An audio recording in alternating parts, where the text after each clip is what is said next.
Hello, my name's Karen Burke and I'm here today with Steffi, my friend and colleague, who runs, along with Amanda Phillips, the Child and Adolescent Certificate course here at the Manchester Institute for Psychotherapy. And so I'm going to be inviting Steffi to tell me about it and how did it start? Hello. Well, it started because we felt that there was very few programs that were running at the moment that gave people a kind of toolbox for being able to work with children and adolescents. Lots of people were working with them already, but we wanted to focus specifically on a model and some of the issues that arise when working with children. We thought that if we give people a toolbox that they can dip into that will inform them and enhance their practice, that would be a good thing to do. So, how many modules is it over and how many days is it over, Steph? It's a certificated course, which is a continual professional development course, so you will get a certificate for that. And it's run over 6 modules, so there's a whole day 6 times over a period usually of about 3 months. We spread it out. And so 2 questions that come to mind is what qualifications would somebody need to actually enrol on the course? You don't necessarily have to have a qualification as such. Okay. Obviously, most people that come on the course are either working with children in schools as counsellors, or they are in some way working in a practice or in a caring environment that involves working with children. We have actually had also a parent who's adopted a child come on our training as well. So we do open it up a little wider to people who want to have more knowledge and skills. Yes. And how often, so it's spread over about a 3-month period. Yeah. And so how often does it run? Twice a year. Twice a we year. do a Rollon Rolloff program twice a year. Yeah, yeah. So quite busy then. Yes, it is.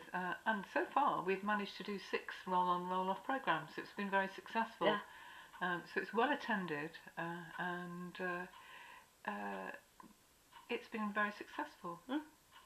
So for this particular video, I'd like to ask you about the first 3 modules, and then maybe we can go on and do a second video regarding the remaining 3. Okay.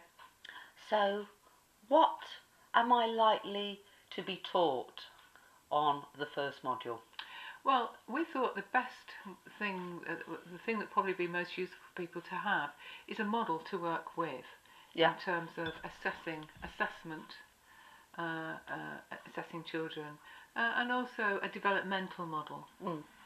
So we teach them a developmental model which involves some transaction analysis theory and a little bit of Marler's theory.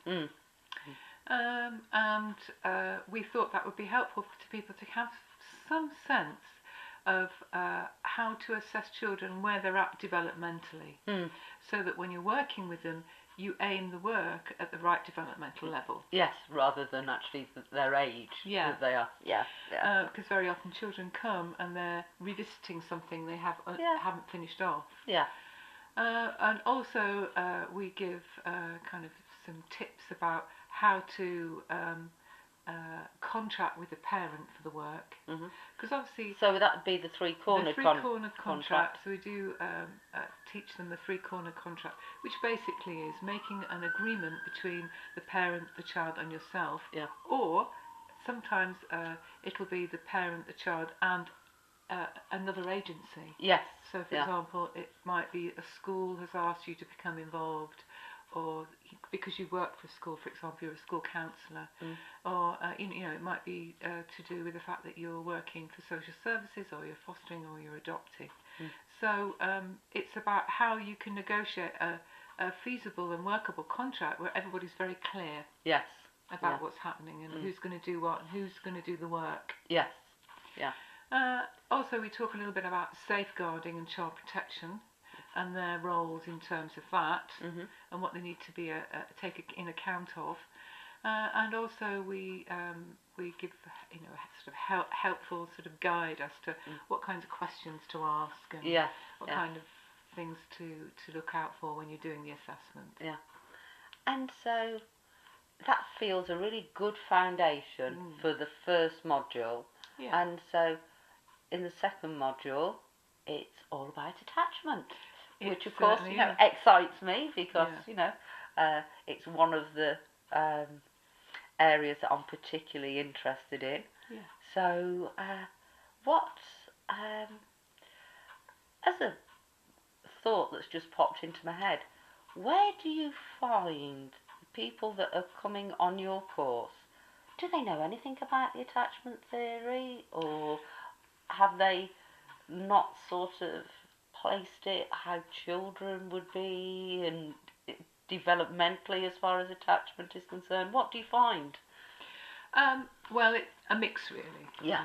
Because it depends on where they've trained and what they've learned already.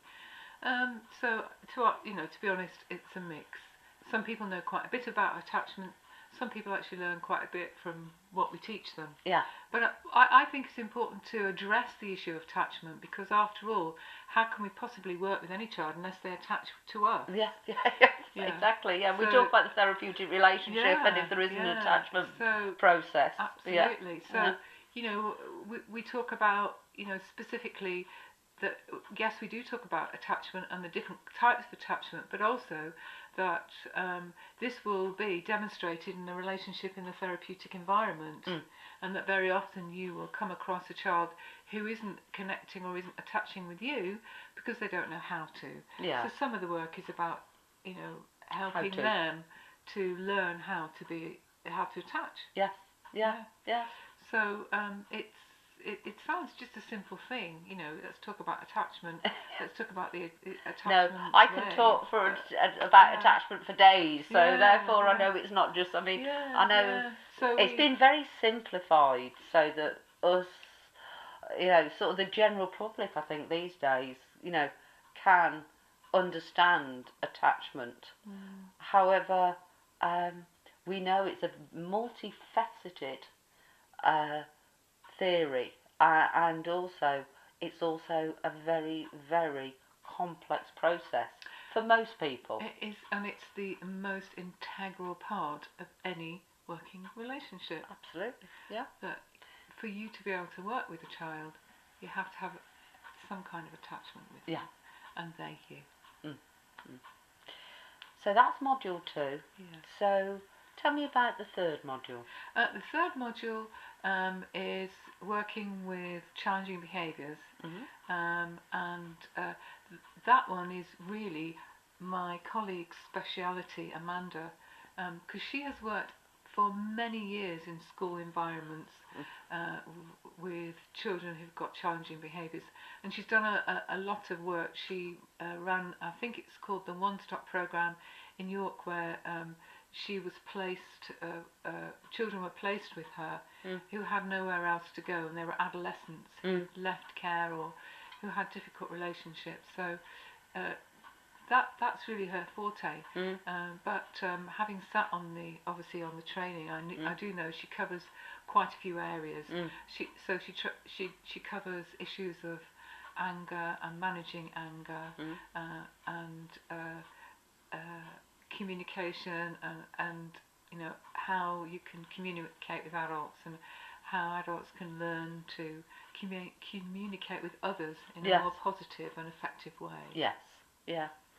And of course, Amanda has done a significant amount of work, but I'm aware that both you and I have worked with teenagers as well. Yeah. And certainly those that will have challenging behaviours. It's part of my grounding and my background. Actually, I began working with challenging teenagers. Yes. And so I particularly enjoy working with teenagers because even though they are challenging, I find them fun. Yes.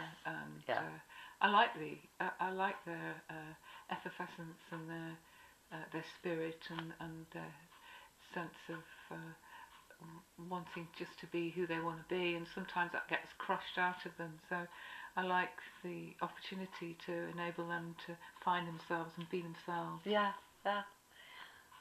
I'm really excited by your passion that I see Yeah. regarding this area of work and Yeah. also the training. Yeah. So I think we ought to leave it there for now, Okay. and then maybe we can do a second video on So, parts part 4, 5 and 6. Yeah.